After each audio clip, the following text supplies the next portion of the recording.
Everyone, కేంద్ర ప్రభుత్వ ఉద్యోగులు, పెన్షనర్లు ఎప్పుడెప్పుడా అని ఎదురు చూస్తున్న 8వ పే కమిషన్ ప్రక్రియలో మరో కీలక పరిణామం చోటు చేసుకుంది.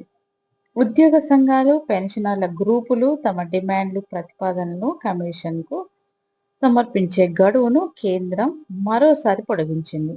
నిజానికి ఈ గడువు పెంపు అనేది ఉద్యోగ సంఘాలకు తమ వాదనలను బలంగా వినిపించడానికి అదనపు సమయాన్ని ఇచ్చినప్పటికీ దీనివల్ల కొంత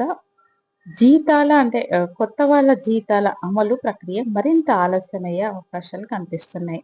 దేశవ్యాప్తంగా ఉన్న దాదాపు 50 లక్షల మంది కేంద్ర ప్రభుత్వ ఉద్యోగులు, 65 లక్షల మంది పెన్షనర్లు వారి జేబుల్లో భవిష్యత్తు ఆర్థిక ప్రణాళికపై ఈ నిర్ణయం నేరుగా ప్రభావం చూపనుంది అనే దానికి చెప్పడానికి అన్నమాట 8వ కమిషన్. ఇక తాజా సర్క్యులర్ ప్రకారము మెమోరాండం సమర్పించడానికి చివరి తేదీ జూన్ 15 వరకు పొడిగించారన్నమాట. ఇది వాస్తవానికి మార్చి 5నే ప్రారంభం కాగా మొదట ఏప్రిల్ 30 వరకు, ఆ తర్వాత 31 వరకు పొడిగించారు. ఇప్పుడు ఇది మూడోసారిగా కావడం గమనార్హం. అయితే ఈసారి అధికారిక వెబ్సైట్ 8cpc.gov.in అన్నమాట. మాత్రమే ఆన్లైన్లో ప్రతిపాదనలు పంపాలని, ఇక హార్డ్ కాపీలు లేదా మెయిల్స్ పరిశీలించబోమని కమిషన్ స్పష్టం చేసింది.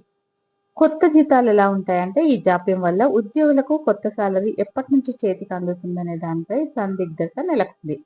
సుప్రీంకోర్టు మాజీ న్యాయమూర్తి జస్టిస్ రంజన్ ప్రకాష్ దేశాయ్ నేతృత్వంలో ఈ కమిషన్ కు నివేదిక ఇవ్వడానికి ప్రభుత్వం 18 నెలల సమయం ఇచ్చింది. ఈ లెక్కన 2027 ఏప్రిల్ లేదా మే నాటికి కొత్త జీతాలు అమల్లోకి వచ్చే అవకాశం ఉంది.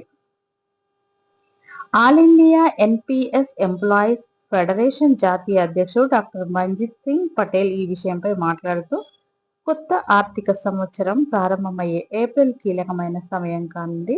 ప్రక్రియలో 1 లేదా 2 నెలలు ఆలస్యం జరిగినా స్థూలంగా 2027 ఏప్రిల్ నాటికి కొత్త వేతన సవరణ అమలు జరుగుతోందని ఆయన భావిస్తున్నారు. ఈ ఆలస్యం వల్ల ప్రభుత్వానికి, ఉద్యోగులకి ఇద్దరికీ ఆర్థిక పరమైన ఇబ్బందులు ఉంటాయి. ఇక కొత్త వేతన నిర్మాణం 26 జనవరి 1 నుంచి అమల్లోకి రావాల్సి ఉంది. కాబట్టి ఆ తేదీ నుండి ఉద్యోగులకు ఆరియర్స్ కరువు భత్యము బకాయిలు పేరుకుపోతూనే ఉంటాయి. ప్రభుత్వం ఒకేసారి భారీ మొత్తంలో నిధులు విడుదల చేయాల్సి వస్తుంది. ఉద్యోగులకు ఒకేసారి లంసం పెద్ద మొత్తం చేతికి వచ్చినప్పటికీ హెచ్ఆర్ఏ రూపంలో ఒక నష్టం జరిగే ప్రమాదం ఉంది. సాధారణంగా బేసిక్ పే పై ఆరియర్స్ వెనుకటి తేదీల నుంచి ఇస్తారు, కానీ పెరిగిన హెచ్ఆర్ఏ అలవెన్సెస్ ను పాత తేదీల నుంచి ఇవ్వడం కుదరదు. దీనివల్ల ఆలస్యమైన కాలానికి గాను ఉద్యోగులు పెరిగిన ఇంటి అద్దె భత్యాన్ని నష్టపోవాల్సి వస్తుంది.